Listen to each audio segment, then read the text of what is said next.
ఇంత కష్టపడి 5 సంవత్సరాలు ఈ సినిమా తీశాను. మీ అందరి కోఆపరేషన్ ఈ సినిమా హైట్స్కి తీసుకెళ్తుందని నేను నమ్ముతున్నాను. ఎందుకంటే ఇది ఫస్ట్ సినిమాకి ప్రమోషన్కి ఈ టైం చాలదు. యాక్చువల్గా మేము ఇప్పుడే అనౌన్స్ చేసాం, కానీ చాలా కాలాతీతంగా ఈ సినిమా తయారైంది కాబట్టి ఇంత తక్కువ టైంలో, ఇంత రిలీజ్ టైంలో ఇంత ప్రమోషన్ చేయాలి. తప్పకుండా మీ అందరి సహకారం కావాలి. ఎందుకంటే ఈ సినిమా ఫీల్డ్లో నా జర్నీ 54 ఇయర్స్. 54 ఇయర్స్లో తెలుగు, తమిళ్, హిందీ అన్ని భాషల్లో నేను సినిమాలు తీశాను. ఆల్మోస్ట్ 90% నా సినిమాలన్నీ చాలా 100% సక్సెస్ అయినాయి. నాకేంటంటే కమర్షియల్గా కాకుండా సినిమా ద్వారా ఏదో ఒక మెసేజ్ చెప్పాలనేది తపన. వాటిల్లో వచ్చిందే భారతీయుడు, ఒకే ఒకడు, ఇందులో నాయక్, ఇప్పుడు ఈ హరిహర వీరమల్లు. ఎంటర్టైన్మెంట్తో పాటు ఖుషి లాంటి సినిమాలు, బృందావన్ కాలం లాంటి సినిమాలు, అలాంటి సినిమాలు తీశాను. కానీ మాకు మీడియా చాలా పవర్ఫుల్, మీకు తెలుసు. దానివల్ల మనంతు ఎంతో కొంత మెసేజ్ చెప్పాలనేదే నా ఉద్దేశం. అందుకనే అందులోంచే భారతీయుడు పుట్టింది, ఇవాళ హరిహర వీరమల్లు పుట్టింది. ముందుగా ఈ సినిమా తయారవడానికి ముఖ్య కారణం పవర్ స్టార్ పవన్ కళ్యాణ్ గారు. ఆయన ఈ సినిమా మొదలవటానికి ముఖ్య కారణం సత్యాగ్రహి. నేను ఆయనతో ఇదో 3వ సినిమా చేస్తున్నాను. ఖుషి తర్వాత బంగారం తర్వాత ఆయన డైరెక్షన్లో సత్యాగ్రహి అనే సినిమా అనౌన్స్ చేసాము, పూజ కూడా చేసాము. సత్యాగ్రహి అంటే అందరికీ, నాకు కూడా తెలిసింది ఒట్టి సత్యాగ్రహం, గాంధీ గారి సత్యాగ్రహం. ఆయన చెప్పిన తర్వాత నాకు అర్థమైంది సత్య ఆగ్రహి. Even I'm ready to die for the justice అని ఇంత పవర్ఫుల్ ఉందని మేము ఓపెనింగ్ చేసాం. కానీ ఆయన డైరెక్ట్ చేయాలి కాబట్టి ఆయన డైరెక్షన్ చేయలేదు. అందుకని దాని వరకే రత్న గారి సినిమా చేయాలని ముందు వేదాళం అనే సినిమా నేను తమిళ్లో సూపర్ హిట్ అయింది, దాన్ని రీమేక్ చేద్దాం అనుకున్నాం. కానీ అది ఎలక్షన్ వచ్చి చేయలేదు.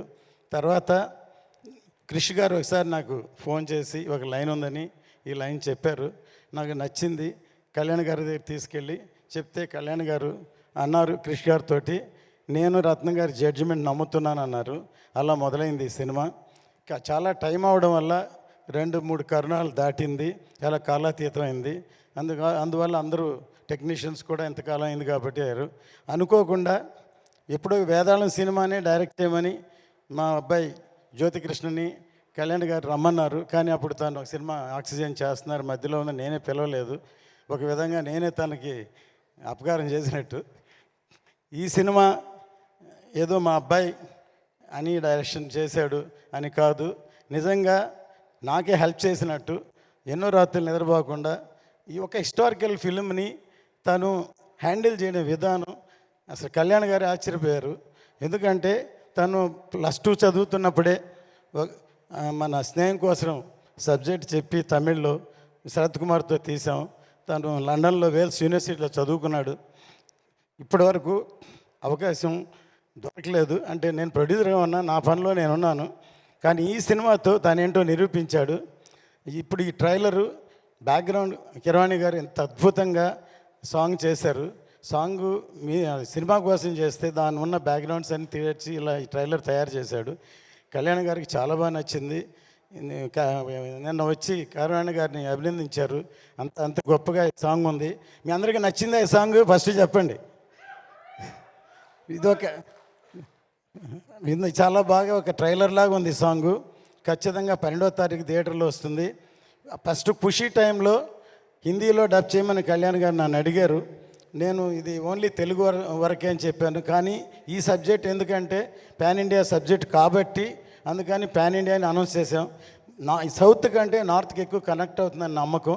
ఇది హిందీలో చాలా బాగా క్లిక్ అవుతుందని. ఇక్కడ ఎలాగో పవర్ స్టార్ గారు ఉన్నారు, హిందీ పెద్ద హిట్ అవ్వాలని కోరుకుంటాం. ఇందులో బాబీ డియోల్ ఇందులో మెయిన్ రోల్ యాక్ట్ చేశారు. ఇందులో ఈ సినిమాకి పనిచేసిన అందరి టెక్నీషియన్లకి ఈ సభాముఖంగా నేను థ్యాంక్స్ చెప్తున్నాను. ప్రతి ఒక్కళ్ళు కష్టపడ్డారు. హాలీవుడ్ ఫిలింకి 2 డైరెక్టర్లు 3 డైరెక్టర్లు ఉన్నట్టు ఈ సినిమాకు కూడా 2 డైరెక్టర్లు డైరెక్ట్ చేశారు. ఈ సినిమాకి మేజర్ పార్ట్ ఇప్పుడు జ్యోతికృష్ణ చేశాడు. ఇప్పుడు మీరు ట్రైలర్ చూశారు.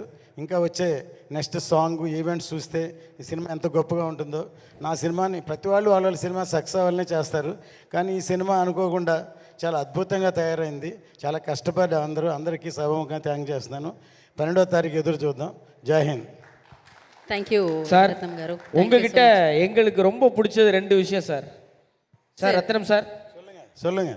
ஒன்று உங்களுடைய நாணயம், ஃபினான்ஸை மட்டும் சொல்லலை சார், உங்கள் நேர்மையை சொன்னேன்.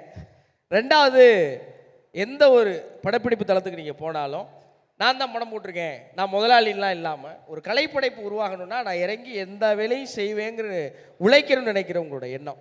நீங்கள் 20 வருஷத்துக்கு முன்னாடி எடுத்த படத்தையும் இப்போ நாங்கள் போட்டு கொண்டாடிட்டு இருக்கோம் சார். இந்த படத்தை நம்ம தமிழ் மக்கள் எப்படி கொண்டாட போகிறாங்கன்னு நினைக்கிறீங்க? இப்போ எனக்குள்ள டெக்னீஷியனாக ப்ரொடியூசர்னு எப்போவுமே ஒரு சண்டை நடக்கும். இப்போது ப்ரொடியூசர்னா இது போகிறோம், இது பட்ஜெட், இதுதான் லிமிட் அப்படின்னு பண்ணுவாங்க. ஆனால் எனக்கு சாட்டிஸ்ஃபேக்ஷன் வர வரைக்கும் நான் படம் பண்ணுவேன். அதனால தான் என் படங்கள் 90% தமிழில் விஜயோட நான் 3 படம் பண்ணேன். குஷி, கில்லி, சிவகாசி 3மே சூப்பர் ஹிட். 20-25 வருஷத்துக்கு அப்புறம் கில்லி இப்போ ரீரிலீஸ் பண்ணாலும் பெரிய ஹிட் ஆச்சு, மிகப்பெரிய ஹிட் ஆகிடுச்சு. அதே மாதிரி குஷி திருப்பி ரீலீஸ் பண்ண போகிறோம் தமிழில். தெலுங்கில் ஆல்ரெடி ரீரிலீஸ் பண்ணோம். அது விக்ரமோட தூள் அண்டு பீமா பண்ணோம். ரன், கமல் சாரோட இண்டியன். தமிழில் இத்தனை படம் பண்ணியிருக்கேன். இப்போது தமிழ் படங்கள் எல்லாம் தெலுங்கில் கொண்டு வந்திருக்கோம். இப்போ தெலுங்கு படத்தை தமிழில் கொண்டு வரோம். ஏதோ இது தமிழ் படம் மாதிரி எல்லோரும் ரசிப்பாங்க. ஏன்னா எல்லாருக்கும் இப்போ இருக்கிற மூமெண்ட், ப்ரெசென்ட்டு, நாட்டுடைய சுச்சுவேஷன் இந்த படத்துக்கு பயங்கரமாக ஆப்டாகவும் நான் நினைக்கிறேன். ஒவ்வொருத்தருக்கும் அந்த அந்த உணர்வு கிரியேட்டும் இந்த படம் பார்த்தேன், இந்த சாங்கு பார்த்தாலும். கண்டிப்பாக தமிழையும்